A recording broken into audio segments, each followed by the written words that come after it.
Hi, it's Jose Abel here with a short tutorial on sparse matrices. I want to use this for my students and for other people out there that might benefit from using sparse matrices instead of full matrices in some situations, especially when you're doing finite elements or you're doing simulation for civil engineering. So what are sparse matrices? So let's start with regular old matrices. We're going to import from numpy.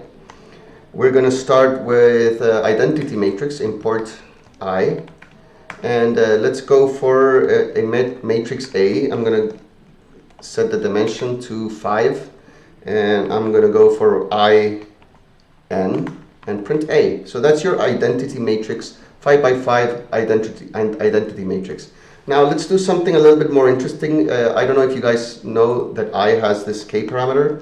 So if I set K to 1, I can offset where I place the ones by that amount. If I go 2, it'll go to the next diagonal, and I can even go -1 and go below the main diagonal. So 0 sets it at the main diagonal. So I'm going to come up with a more interesting looking matrix. I is going to be IN and IK equal 1, so that I have ones and the -1s on the upper diagonal. So what does this matrix do? Actually, we could set up a Laplacian matrix easily with this.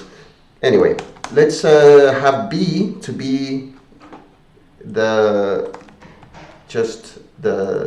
first n numbers, so a range of n. What that's going to do, it's going to give me the ones from 0 to n minus 1. So it's 0, 1, 2, 3, 4 in this case, n equals 5. Okay, and I'm going to compute C, a small vector, is going to be the matrix multiplication of A with B, like so. Okay, so I'm setting up a matrix here, a vector, and I'm doing a multiplication. Okay, so that's all I'm doing, and I'm going to time this. So let's go for from the time module. I'm going to import the perf counter, which allows me to do some performance counting. So I'm going to invoke the perf counter like this, and this is going to give me a time before, time afterwards, and I can subtract these two times. And then say, okay, so assembly time is going to be the subtraction of T2 and T1, like so. And then I'm going to do the computation time. I'm going to have this to be T3, and computation time is going to be T3 minus T2.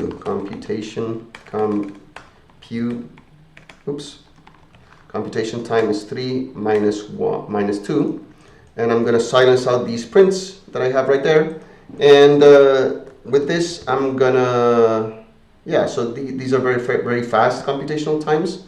If I go to larger matrices, I can start to see where the assembly time starts to approach 1 second, and then computation. These are perceptible times. So what I want to do is to check what happens with my memory. So my laptop where I'm recording this has 32 gigabytes of RAM. So what we can do is we can see what happens if I put 10,000 here, still 0.5 seconds. At some point, if I go 50,000, like so, we're going to see the memory start going up. So I'm requesting a large matrix, basically a 50,000 by 50,000 size matrix. That should be a lot of memory. So at some point I'm going to run out of memory. If I go here to 100,000, numpy is going to complain, and it's going to say I cannot request 74.5 gigabytes of memory. So that's beyond what my system has. If I go 50,000, maybe here back to 50,000, this manages quite well, and you can see it starts taking up this memory. But the problem here is, for all this memory I'm requesting, I'm only storing ones on the diagonal and -1s on the off diagonal, and this is taking 11 seconds to compute this matrix vector multiply between assembly time and another second for the computation time. And we're storing in this matrix all these zeros. That makes no sense. We shouldn't have to store all those zeros. This is where sparse matrices come in. I can change the way I think of this matrix. Instead of being a full matrix where I store all the zeros, I can just not store the zeros, and not only do I get a memory benefit, I'm also going to get a computation time benefit. because I'm not going to be doing all those multiplications by 0. So where can you find the information about sparse? docs.scipy.org. It's part of the SciPy library. You go to scipy.sparse, and over here what you'll see is there are several classes of sparse arrays. I'm not going to go into each one of them. Each of them has its pros and cons, different benefits and drawbacks. In this case, I'm doing two things with matrices. I'm assembling a matrix, and then I am doing matrix vector multiply. So we expect different sparse matrix formats to behave differently depending on what you're doing with them. Okay. So here I'm going to go, and actually it's quite comfortable because we actually have an I function directly from that comes directly from this sparse library. So we can actually drop in replace. Let's remove I from here. So the regular I that comes from numpy, and I can import the I function from scipy.sparse, import I, and I'm just going to do that. And so before, you remember it was 11 seconds to assemble, about 1 second to solve, and you could see the memory going up. Look at what happens now with just that change. It zooms, it flies through. It's not even perceptible how long this takes. So these are sparse matrices. You're avoiding to store the zeros, and you're also avoiding the multiplications that come with that. Okay, you can change different formats. We can see here that the documentation for I has a format specifier as one of its arguments. The sparse format of the result can be CSR, can be COO. I don't know what the default format is. It's none. So let's set that to something else. Okay, I would have to do it here on this format, and the subtraction is going to be probably something different. So let's actually import CSR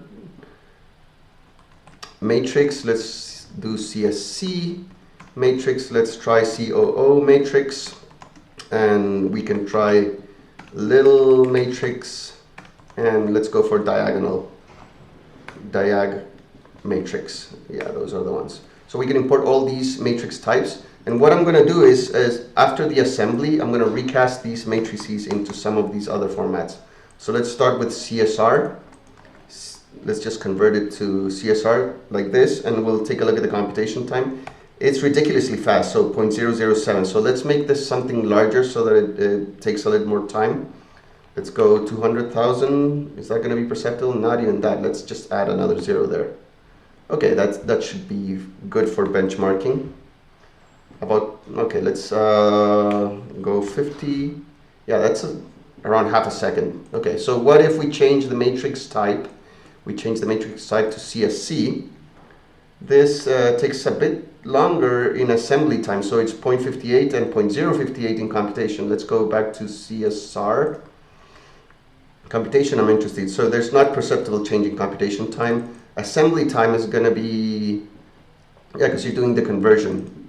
Okay, so let's go for COO. These are coordinates-based sparse matrix, and it takes a bit longer for the assembly time. Assembly time, by the way, is counting everything that goes between T1 and T2. So I'm actually doing the conversion of the matrix here. That's what's adding time over here. This has not changed, so this is the same for all cases. It's the conversion we're doing, and there's nothing going on in the computational time. What in terms of how fast it goes? Let's try little matrix, LIL matrix. Oh, this is taking time. Wait.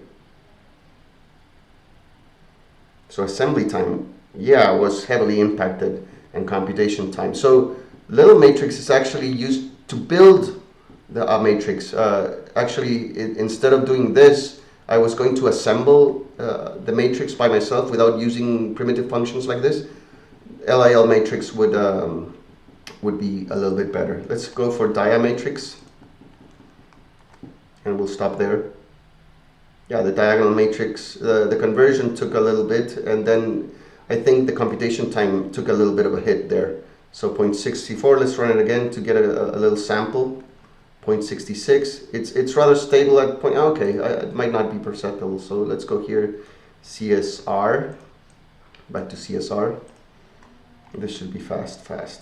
Yeah, 0.54. Okay, so those are sparse matrices. I hope you use them in your work to speed up your computations and save some precious time when you're doing stuff.